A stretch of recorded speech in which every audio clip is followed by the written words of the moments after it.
News 42 Kannada. ಯಾವತ್ತು ನಾವು ಧರ್ಮವನ್ನು ರಕ್ಷಿಸ್ತೀವಿ ಆ ಧರ್ಮ ನಮ್ಮನ್ನ ಶ್ರೀ ಕ್ಷೇತ್ರದ ಹೆಸರಿನಲ್ಲಿ ಸುಮಾರು ಜನ ಕ್ಷೇತ್ರದ ಮಹಿಮೆಯನ್ನ ವೀರೇಂದ್ರ ಹೆಗ್ಗಡೆ ಅವರ ಕುಟುಂಬವನ್ನ ಇವತ್ತು ತೇಜೋವಧೆ ಮಾಡಿಕೊಟ್ಟಿದ್ದಾರೆ. ಅವರು ಮಾಡ್ತಾ ಇರುವಂತದ್ದು ಶ್ರೀ ಕ್ಷೇತ್ರವನ್ನಲ್ಲ, ಶ್ರೀ ಕ್ಷೇತ್ರ ವೀರೇಂದ್ರ ಹೆಗ್ಗಡೆ ಅವರಲ್ಲ, ಆದ್ರೆ ನಮ್ಮ ಧರ್ಮವನ್ನು. ಯಾರು ಏನು ಕೆಲಸವನ್ನ ಕರ್ನಾಟಕ ರಾಜ್ಯದಲ್ಲಿ ಮಾಡ್ತಾ ಇರೋ ಆ ಕ್ಷೇತ್ರವನ್ನ ಕರ್ನಾಟಕದಲ್ಲಿ ಶ್ರೀ ಕ್ಷೇತ್ರ ಮಾಡ್ತಾ ಇದ್ದಾರೆ. ಸುಮಾರು 470 ಕೋಟಿ ಪ್ರತಿ ವರ್ಷ ಶ್ರೀ ಕ್ಷೇತ್ರ ಧರ್ಮಸ್ಥಳ ಸಾಮಾನ್ಯ ಜನರಿಗೆ ಕ್ಷೇತ್ರದ ವತಿಯಿಂದ ಕೆಲಸವನ್ನ ಮಾಡ್ತಾರೆ. ನಿಮ್ಮ ಬೇಳೆಕಾಳುಗಳನ್ನ ಬೇಯಿಸ್ಕೊಳ್ಳಿಕ್ಕೆ, ನಿಮ್ಮ ಹೆಸರುಗಳನ್ನ ಉದ್ದೇಶಿಸ್ಕೊಳ್ಳಿಕ್ಕೆ ಇದೇ ತಿಮ್ಮೋಡಿ ಅವರು ಶ್ರೀ ಕ್ಷೇತ್ರ ಧರ್ಮಸ್ಥಳದಲ್ಲಿ ಒಂದ್ ಕಾಲದಲ್ಲಿ ಕಾರ್ಯಕರ್ತರಾಗಿದ್ದು. ಇವತ್ತು ಅದೇ ತಿಮ್ಮರೋಡಿ ಅವರು 4 ಜನ ಸೇರ್ಕೊಂಡು ಏನಾಗ್ತಾ ಇದೆ, ಮಾಧ್ಯಮದವ್ರಿಗೆ ಅದನ್ನ ಕಂಗೆಡಿಸ್ತಾ ಇದೆ. ಯಾವತ್ತು ನಾವು ಧರ್ಮವನ್ನು ರಕ್ಷಿಸ್ತೀವಿ ಆ ಧರ್ಮ ನಮ್ಮನ್ನ ರಕ್ಷಿಸುತ್ತೆ ಅಂತ. ಈಗ ಸ್ನೇಹಿತರಿಗೆಲ್ಲರಿಗೂ ಗೊತ್ತಿದೆ, ಕಳೆದ ಒಂದಷ್ಟು ವರ್ಷಗಳಿಂದ ಶ್ರೀ ಕ್ಷೇತ್ರ ಧರ್ಮಸ್ಥಳದ ಬಗ್ಗೆ ಏನೆಲ್ಲ ಬೆಳವಣಿಗೆಗಳಾಗ್ತಾ ಇದೆ ತಮ್ಮೆಲ್ಲರಿಗೂ ಚಿರಪರಿಚಿತವಾಗಿ ಗೊತ್ತಿದೆ.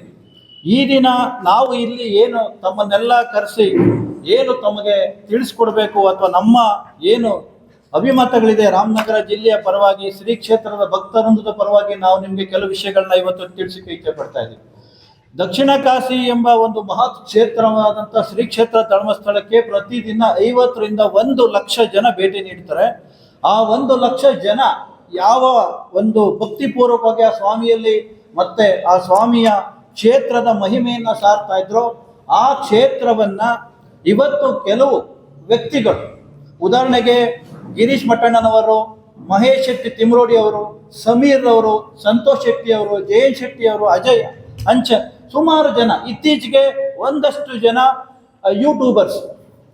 ನಾನೇನು ಹೇಳ್ತಾ ಇದ್ದೀನಿ ಅಂದರೆ ಮಾಧ್ಯಮ ಮಿತ್ರರಿಗೆಲ್ಲ ಇವರು ಕೆಲವರು ತಮ್ಮ ಸ್ವಯಚ್ಛಿತ್ತ ಅಭಿವೃದ್ಧಿಗಾಗಿ ಏನೊಂದು ಯೂಟ್ಯೂಬ್ ಅಂತ ಮಾಡಿಕೊಂಡು ಶ್ರೀ ಕ್ಷೇತ್ರದ ಹೆಸರಿನಲ್ಲಿ ಸುಮಾರು ಜನ ಕ್ಷೇತ್ರದ ಮಹಿಮೆಯನ್ನ ವೀರೇಂದ್ರ ಹೆಗ್ಗಡೆ ಅವರ ಕುಟುಂಬವನ್ನ ಇವತ್ತು ತೇಜೋವಧೆ ಮಾಡಿಕೊಟ್ಟಿದ್ದಾರೆ.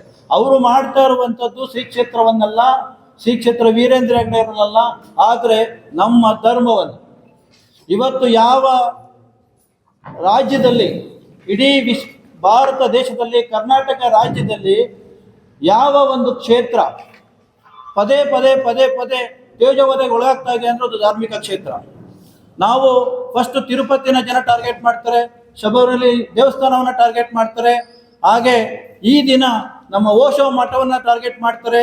ಮತ್ತೆ ಇವತ್ತು ಏನು ನಮ್ಮ ಟಾರ್ಗೆಟ್ ಮಾಡ್ತಾ ಇರುವಂಥದ್ದು ಎಲ್ಲರ ಗಮನಿಗೆ ನಮ್ಮ ಪೂಜ್ಯರ ಮೇಲೆ ಧರ್ಮೇಂದ್ರ ಹೆಗ್ಗಡೆ ಮಾಡ್ತಾ ಇದ್ದಾರೆ. ಯಾಕೆ ಮಾಡ್ತಾ ಇದ್ದಾರೆ? ಯಾರು ಏನು ಕೆಲಸವನ್ನ ಕರ್ನಾಟಕ ರಾಜ್ಯದಲ್ಲಿ ಮಾಡ್ತಾ ಇಲ್ವೋ ಆ ಕ್ಷೇತ್ರವನ್ನ ಕರ್ನಾಟಕದಲ್ಲಿ ಶ್ರೀ ಕ್ಷೇತ್ರ ಮಾಡ್ತಾ ಇದೆ.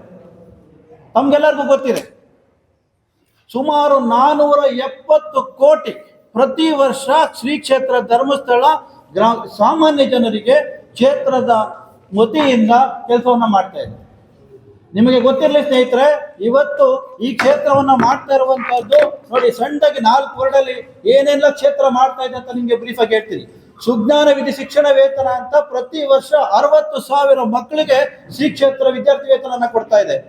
ನಿರ್ಗತಿಕರಿಗೆ ಸುಮಾರು 20,000 ಜನಗಳಿಗೆ ಮನೆಗಳನ್ನು ಉಚಿತ ಶಿಕ್ಷಣ ಮತ್ತೆ ಏನು ಶೌಚಾಲಯಕ್ಕೆ ಒಂದು ಮನೆಯನ್ನು ಕಟ್ಕೊಡ್ತಾ ಇದೆ. ವಾತ್ಸಲ್ಯ ಕಾರ್ಯಕ್ರಮದಲ್ಲಿ 20,000 ಜನಗಳಿಗೆ 700 ಮಂದಿಗೆ ಇಡೀ ರಾಜ್ಯದಲ್ಲಿ ಮನೆಯನ್ನು ಕಟ್ಕೊಟ್ಟಿದೆ. ಜ್ಞಾನದೀಪ ಗೌರವ ಶಿಕ್ಷಕರ ನೇಮಕರಣ, ಇಲ್ಲಿ ತನಕ 1030 ಶಿಕ್ಷಕರನ್ನ ಇಡೀ ರಾಜ್ಯದಂತೆ ಯಾವ ಶಾಲೆಯಲ್ಲಿ ಒಬ್ಬರೊಬ್ರು ಶಿಕ್ಷಕರು ಇರ್ತಾರೋ ಅಂತ ಶಾಲೆಯಲ್ಲಿ ಇವರು ಗುರುತಿಸಿ 1030 ಶಿಕ್ಷಕರನ್ನ ನೇಮಿಸಿ ಮಕ್ಕಳಿಗೆ ವಿದ್ಯಾಭ್ಯಾಸವನ್ನು ಕೊಡ್ತಾ ಇದೆ ಶ್ರೀ ಕ್ಷೇತ್ರದ ವತಿಯಿಂದ. 77,000 ಶಾಲೆಗಳಿಗೆ ಉಚಿತವಾಗಿ ಬೆಂಚ್ಗಳನ್ನ ಕೊಡ್ತಾ ಇದೆ. 6,821 ಗ್ರಾಮೀಣ ಶಾಲೆಗಳಿಗೆ ಇವತ್ತು ಕಟ್ಟಡಗಳು, 1019 ಅಂಗನವಾಡಿ ಕಾರ್ಯ ಕಟ್ಟಡಗಳು, 4,952 ಹಾಲು ಉತ್ಪಾದಕರ ಸಹಕಾರ ಸಂಘಗಳಿಗೆ ಪ್ರತಿ ಸಂಘಗಳಿಗೆ 2 ಲಕ್ಷ ರೂಪಾಯಿ ಕೊಟ್ಟಿದೆ. ಸುಮಾರು 800 ಕೆರೆಗಳನ್ನ ಶ್ರೀ ಕ್ಷೇತ್ರದ ವತಿಯಿಂದ ಪುನರ್ಜೀವನಗೊಳಿಸಲಾಗಿದೆ. ಸುಮಾರು 481 ಶುದ್ಧ ಗಂಗಾ ಯೋಜನೆಯಡಿ ಶಾಲೆಗಳಿಗೆ ಶುದ್ಧ ನೀರನ್ನು ಕುಡಿಯುವ ಘಟಕಗಳನ್ನು ಸ್ಥಾಪಿಸಲಾಗಿದೆ. 5 ಲಕ್ಷ ಮಕ್ಕಳಿಗೆ ನಾವು ವಸತಿಯನ್ನು ಕೊಡ್ತಾ ಇದ್ದೀವಿ. 30,000 ವಿಶೇಷ ಚೇತನಗಳಿಗೆ ಇವತ್ತು ಶ್ರೀ ಕ್ಷೇತ್ರ ಧರ್ಮಸ್ಥಳದಿಂದ ಸೌಲಭ್ಯವನ್ನು ನಾವು ಯಾರಿಗೆ ವಾಟರ್ ಬೆಡ್ ಬೇಕು, ಯಾರಿಗೆ ವೀಲ್ ಚೇರ್ ಬೇಕು, ಯಾರಿಗೆ ಒಂದು ಏನು ಟಾಯ್ಲೆಟ್ ಸೌಲಭ್ಯ ಬೇಕು ಅದನ್ನು ಶ್ರೀ ಮಾಡಿಕೊಡ್ತಾ ಇದೆ. ಇಲ್ಲಿ ತನಕ ಸ್ವಾಸ್ಥ್ಯ ಸಂಕಲ್ಪ ಯೋಜನೆ ಯಾವ ಸಂಸ್ಥೆನೂ ಕೂಡ ಇಲ್ಲಿ ತನಕ ಸ್ವಾಸ್ಥ್ಯ ಸಂಕಲ್ಪ ಯೋಜನೆಯನ್ನು ನಾವು ಮಾಡಿಲ್ಲ. ಸ್ವಾಸ್ಥ್ಯ ಸಂಕಲ್ಪ ಯೋಜನೆ ಅಂದರೆ ಪ್ರತಿ ಹಳ್ಳಿನಲ್ಲಿ ಪ್ರತಿ ಶಾಲೆಯಲ್ಲಿ ಮಕ್ಕಳಿಗೆ SSLC ಮತ್ತೆ ಪ್ರೌಢಶಾಲಾ ಮಕ್ಕಳಿಗೆ ಮೊದಲೇ ನಾವು ಹೋಗಿ ಏನು ಮದ್ಯ ವ್ಯಸನಗಳ ಬಗ್ಗೆ ಮದ್ಯವರ್ಜನ ಶಿಬಿರಗಳ ಬಗ್ಗೆ ಮಾಡಿ ನಾವು ಮಕ್ಕಳಲ್ಲಿ ಒಂದು ಚೈತನ್ಯವನ್ನು ತುಂಬ್ತಾ ಇದ್ದೀವಿ. ಹಾಗೂ 1900 ರಾಜ್ಯಾದ್ಯಂತ 1903 ಮದ್ಯವರ್ಜನೆಗಳ ಶಿಬಿರಗಳನ್ನ ನಡೆಸಿ ಏನು ವ್ಯಸನ ಮುಕ್ತ ನಾಗರಿಕರನ್ನು ಸೃಷ್ಟಿಸಿ ಅವರಿಗೆ ನವಜೀವನ ಯುವಕರನ್ನ ನಾವು ಶ್ರೀ ಕ್ಷೇತ್ರ ಮಾಡ್ತಾ ಇದೆ. 42 ಲಕ್ಷ ಗಿಡಗಳನ್ನು ನೆಟ್ಟು ಶ್ರೀ ಕ್ಷೇತ್ರ ಇವತ್ತು ಇದನ್ನೆಲ್ಲ ಯಾರು ಮಾಡ್ತಾ ಇದ್ದಾರೆ ನಿಮ್ಗೆಲ್ಲ ಗೊತ್ತಿರಲಿ ಮಾಧ್ಯಮರೇ.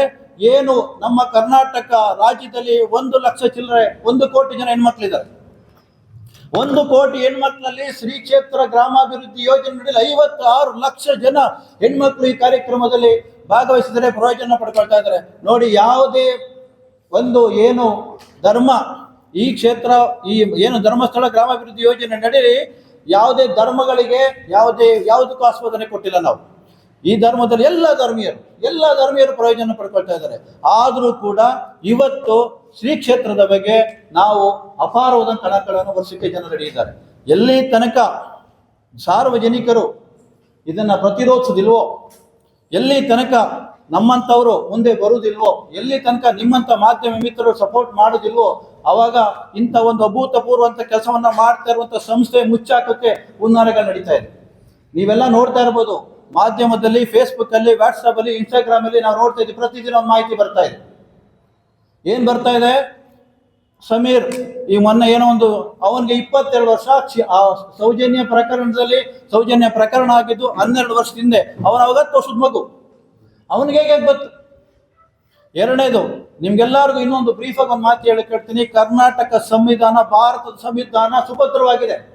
ಇವತ್ತು ನಾವು ರೀಸೆಂಟ್ ಆಗಿ ಒಂದು ಪ್ರಕರಣದ ಒಂದು ತೀರ್ಪು ಹೊರಗಡೆ ಬಂತು. ಯಾರು ಎಷ್ಟೇ ಪ್ರಭಾವಿಗಳಾದರೂ ಕೂಡ ಕಾನೂನಿನ ತೆಕ್ಕೆಯಿಂದ ಯಾರು ತಪ್ಪಿಸಿಕೊಳ್ಳಕ್ಕಾಗೋದಿಲ್ಲ ಅನ್ನುವಂಥ ಒಂದು ಮಹತ್ತರವಾದ ವಿಚಾರ, ಒಂದು ರಿಸಲ್ಟ್ ಅದರೊಳಗೆ ಬಂತು. ಅದೇ ವಿಚಾರವನ್ನ ನಿಮ್ಮಲ್ಲಿ ಸಾಕ್ಷಿ ಮಾನ್ಯ ರಾಜ್ಯ ಹೆಣ್ಣು ಮಕ್ಕಳ ಏನು ಅವ್ರ ಅದು ಹೇಳಿದ್ರು, ನಾಗಲಕ್ಷ್ಮಿ ಮನೆ ಹೇಳಿದ್ದಾರೆ, ಯಾರ ಹತ್ರ ಏನಾದರೂ ನಿಮ್ಮ ಹತ್ರ ಇದೆಯಾ, ಸಾಕ್ಷಿ ಇದೆಯಾ, ಕೊಡಿ ಕೋರ್ಟಲ್ಲಿ ಹೋರಾಟ ಮಾಡಿ, ನಾವು ನಿಮ್ಮಿಂದ ಸಪೋರ್ಟ್ ಇರ್ತೀವಿ. ಆದರೆ ನೀವೇನ್ ಮಾಡ್ತಾ ಇದ್ರಿ, ನಿಮ್ಮ ಬೇಳೆಕಾಳುಗಳನ್ನ ಬೇಯಿಸ್ಕೊಳ್ಳಿಕ್ಕೆ, ನಿಮ್ಮ ಹೆಸರುಗಳನ್ನ ಉದ್ರಿಸ್ಕೊಳ್ಳಿಕ್ಕೆ ಇದೇ ತಿಮ್ಮರೋಡಿ ಅವರು ಶ್ರೀ ಕ್ಷೇತ್ರ ಧರ್ಮಸ್ಥಳದಲ್ಲಿ ಒಂದು ಕಾಲದಲ್ಲಿ ಕಾರ್ಯಕರ್ತರಾಗಿದ್ದು, ಅವ್ರ ಮೇಲೆ ಅಲಿಗೇಷನ್ ಬಂತು, ಅವ್ರನ್ನ ಕೆಲಸದಿಂದ ತೆಗೆದಾಕೋದು. ಅಂತ ಸಂದರ್ಭದಲ್ಲಿ ಇವತ್ತು ಅದೇ ತಿಮ್ಮರೋಡಿಯವರು 4 ಜನ ಸೇರ್ಕೊಂಡು ಏನಾಗ್ತಾ ಇದೆ, ಮಾಧ್ಯಮದವ್ರಿಗೆ ಅದನ್ನ ಕಂಗೆಡಿಸ್ತಾ ಇದ್ದಾರೆ.